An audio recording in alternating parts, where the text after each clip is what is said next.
পৃথিবীতে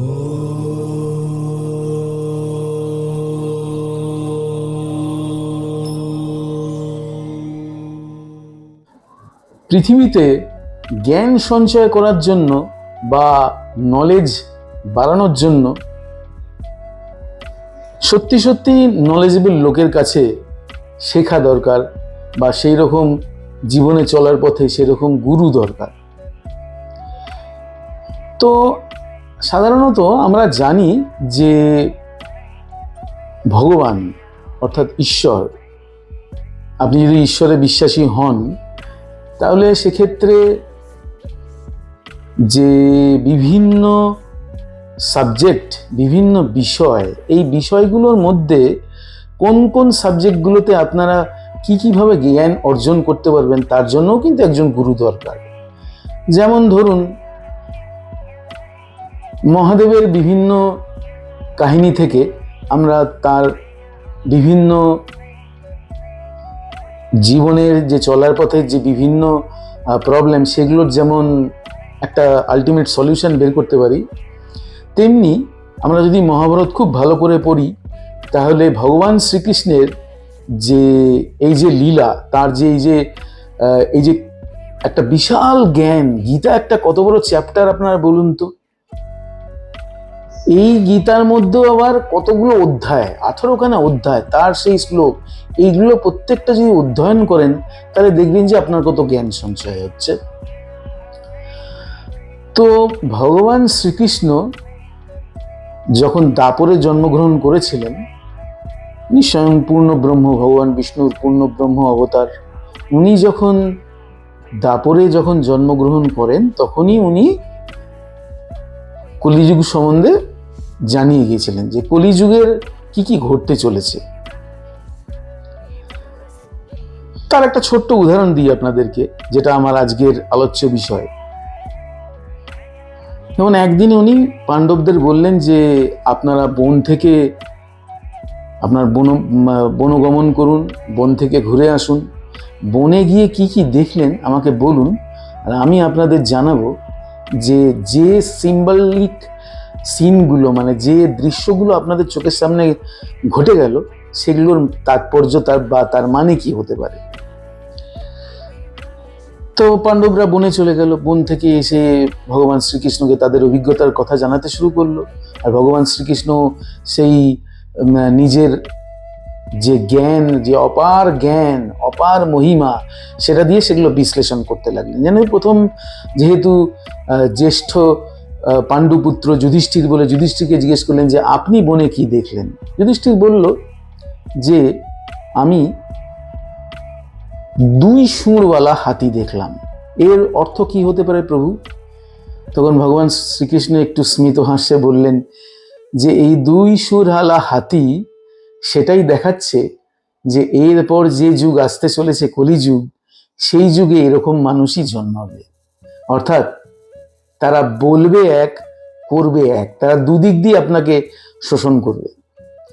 মানে কথাটার অর্থ হলো যে তারা আপনাকে সামাজিকভাবে শোষণ করতে পারে, আর্থিকভাবে শোষণ করতে পারে, তারা আপনাকে মানসিকভাবে শোষণ করতে পারে, মানে কাইন্ড অফ এক্সপ্লয়টেশন আর কি। মানে কলিযুগটা হচ্ছে অবক্ষয়ের পথে। ভগবান শ্রীকৃষ্ণ সেই জন্য দাপরেই জানিয়ে যাচ্ছেন, অ্যাডভান্সে অগ্রিম জানিয়ে যাচ্ছেন যে কি কি পতন হতে চলেছে। এরপর স্বভাবতই উনি ভাবছেন যে কাকে কি প্রশ্ন জিজ্ঞেস করবেন। সেটা করতে না করতেই অর্জুন বলে উঠল যে প্রভু, আমি বনে একটি কাককে দেখলাম, সেই কাকের লেজে লেখা আছে বেদ, অথচ সে মাংস ভক্ষণ করছে, এর মানে কি হতে পারে? তখন ভগবান শ্রীকৃষ্ণ একটু আশ্চর্য হয়ে অর্জুনের দিকে তাকিয়ে বললেন, এর অর্থ হলো এইটাই যে কলিযুগে এমন সমস্ত মানুষ জন্মগ্রহণ করবে যারা বিদ্যায় কিন্তু বিদ্বান হবে, তাদের থেকে বিদ্বান কিন্তু কেউ থাকবে না, অতীব বিদ্বান হবে তারা। তাদের যে নলেজ এবং বিদ্যা বুদ্ধি সাংঘাতিক হবে, কিন্তু তাদের আচরণটা হবে রাক্ষসদের মতো। অর্থাৎ কিছুটা উনি এই জায়গায় একটু বিশ্লেষণটা করলেন যেন রাবণকে মাথায় রেখে। কারণ রাবণ অত্যন্ত পণ্ডিত ব্যক্তি ছিল। যেটা ত্রেতা যুগে রাবণের ব্যাপারে আমরা যেটা দেখতে পেয়েছি, যে রাবণ বিশ্বসভা মুনির পুত্র হওয়ার জন্য জ্ঞানে, রাজনীতি, কূটনীতি, সমস্ত বিদ্যায় সে ছিল অত্যন্ত বিদ্বান।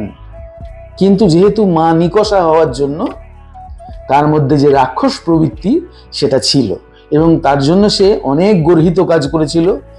বলা কথাতেই আছে শ্লোকে, অতি দর্পে হতা লঙ্কা। সে মা সীতা লক্ষ্মীর অংশ, মা সীতার চুল ধরেছিল, সেটাই কিন্তু তার পতনের কারণ। সুতরাং প্রতিটি জায়গায় কিন্তু নারীর সম্মান রক্ষা করার জন্য কিন্তু সমস্ত দেব দেবী, সমস্ত পণ্ডিত মুনি ঋষি, সমস্ত পুস্তক, সমস্ত লিপি, সব জায়গায় কিন্তু লেখা আছে যে নারীর সম্মান আপনাকে করতে হবে। নারীর সম্মান না করলে কিন্তু সেটা, সেই প্রবৃত্তিটাকে রাক্ষসের প্রবৃত্তি কিন্তু দেখায়। সেটা রাবণ যদি সীতার চুল না ধরতো, তাকে যদি হরণ করে না নিয়ে যেত, তাহলে হয়তো কিন্তু শ্রীরামচন্দ্রের লঙ্কা গমন, রাবণ বধ এটা হতো না, এবং লঙ্কা জয় করে, রাবণ বধ করে উনি ফিরতেন না। এই এপিসোডটাই তো হতো না। রাবণ যেমন পূজিত হচ্ছিল লঙ্কায়, তেমনিভাবেই পূজিত হতো। অর্থাৎ আপনাকে কলিযুগে অন্যায় থেকে যদি আপনি, অন্যায় অপরাধ পাপ থেকে যদি আপনি বঞ্চিত না থাকেন, তাহলে কিন্তু সেক্ষেত্রে খুবই খুবই বিপজ্জনক ব্যাপার।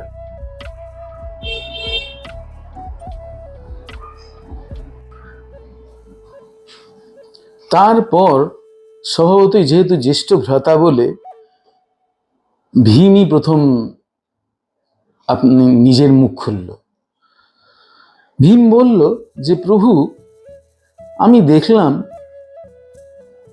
বনের মধ্যে একটা গরু তার বাচ্চাকে জিভ দিয়ে এত বেশি চাটছে, এত বেশি তার সেবা বা তাকে এত বেশি লালন পালন করার চেষ্টা করছে, যে বাচ্চাটা ওই চাটার যে ভঙ্গি, সেই ভঙ্গিতে কিন্তু তার গা দিয়ে একটু একটু করে রক্ত বেরোতে শুরু করে।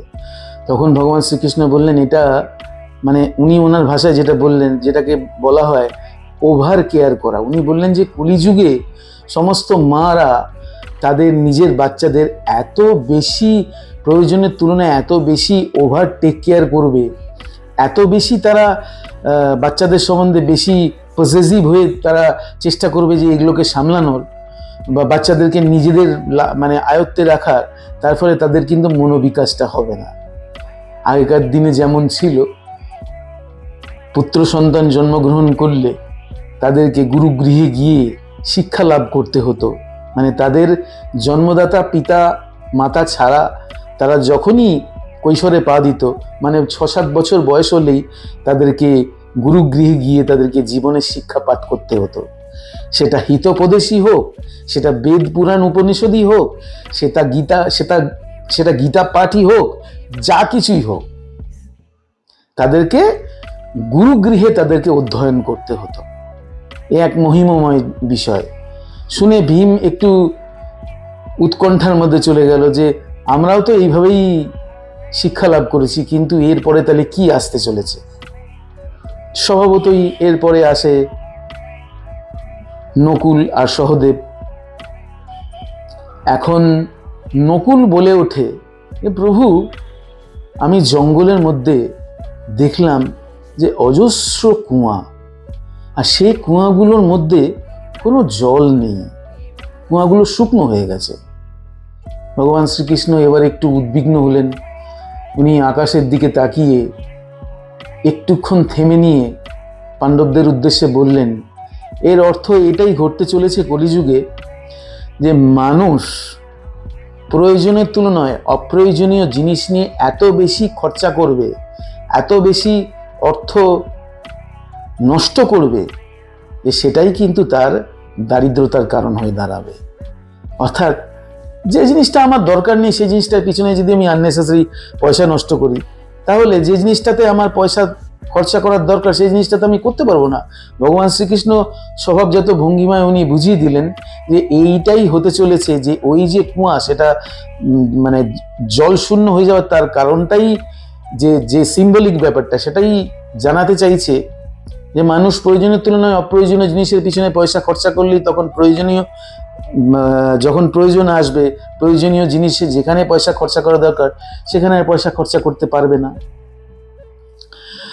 তারপর স্বভাবতই একদম কনিষ্ঠ ভ্রাতা, কনিষ্ঠ পাণ্ডুপুত্র সহদেব বলল, আমি দেখলাম যে পাহাড়ের ওপর দিয়ে প্রভু একটা বিরাট প্রস্তরখণ্ড গড়িয়ে গড়িয়ে গড়িয়ে গড়িয়ে সমস্ত গাছপালা ভাঙতে ভাঙতে ভাঙতে ভাঙতে একটা ছোট্ট জায়গায়, একটা ছোট্ট গাছের গায়ে এসে কেন যেন আটকে গেল।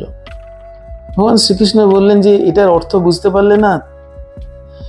এটা অর্থ বোঝা উচিত ছিল যে কলিযুগে মানুষ তার বড় বড় যে কর্ম প্রয়াস সেগুলোর পিছনে কনসেন্ট্রেশন, সেগুলোর পিছনে নজর না দিয়ে অবান্তর ছোট কাজের পিছনে এতটাই নজর দেবে যে তার যে মেন ফোকাস কাজের থেকে, অর্থাৎ আমাকে পড়াশুনো করতে হবে, পড়াশুনো করে জীবনে বড় হতে হবে। এটা না করে যদি আমি খেলাধুলা বা অন্য কিছু নিয়ে যদি ব্যস্ত থাকি তাহলে পড়াশোনা হচ্ছে না। অর্থাৎ ভগবান শ্রীকৃষ্ণ তো জগৎগুরু, মন্ত্রে বলাই আছে বন্দে জগৎগুরু। তো ভগবান শ্রীকৃষ্ণ এটাই বোঝাতে চাইলেন যে মানুষের যেটা প্রধান কার্য সেই কার্য থেকে সে যদি বিন্যস্ত থাকে তাহলে তার প্রধান কার্য থেকে সে বিচ্যুত হয়ে সে তখন চেষ্টা করবে অপ্রাসঙ্গিক কাজ নিয়ে ব্যস্ত থাকতে, যার জন্য সে কিন্তু সিদ্ধ হতে পারবে না। এরপর উনি দ্রৌপদীর দিকে তাকিয়ে জিজ্ঞেস করলেন, আচ্ছা কৃষ্ণা, উনি দ্রৌপদীকে কৃষ্ণা বলেই ডাকতেন, কৃষ্ণা তুমি কি দেখলে?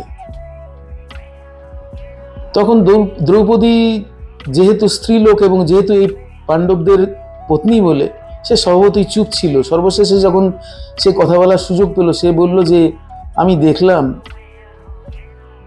যে কলিযুগে শত শত মানুষ অপেক্ষা করছে আকাশের দিকে তাকিয়ে কিছু বলার জন্য।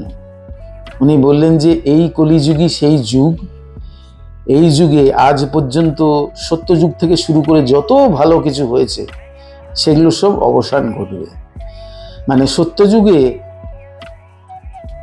মানুষের অ্যাভারেজ হাইট হতো 12 ফিট, সেখান থেকে আজকে কলিযুগে মানুষ এসে পৌঁছেছে 5 থেকে 6 ফিটের মধ্যে। মানে ভারতীয়রা, এশিয়ানরা হলে ওই 5-5.5 ফিট, আর ইউরোপিয়ান কান্ট্রি হলে সেটা 6 ফিট, এর বেশি মানুষের উচ্চতা নেই।